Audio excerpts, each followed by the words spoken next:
ও ভাই, দাঁড়ায় দাঁড়ায় কি করেন? এক নম্বর করেন নাকি? না ধর ভাই, এই ধান দেখি।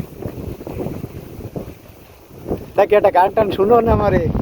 গান শুনবেন? হ্যাঁ, আপনার আসলে তো খালি ওই এক কাজ, খালি গান শোনা। আপনার কণ্ঠটা তো খুব ভালো, এই জন্য আপনার গান বারবার শুনতে আমার ভালো লাগে।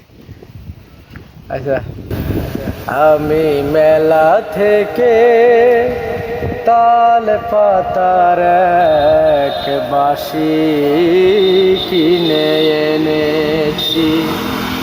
আমি মেলা থেকে তাল পাতার এক বাঁশি কিনে এনেছি।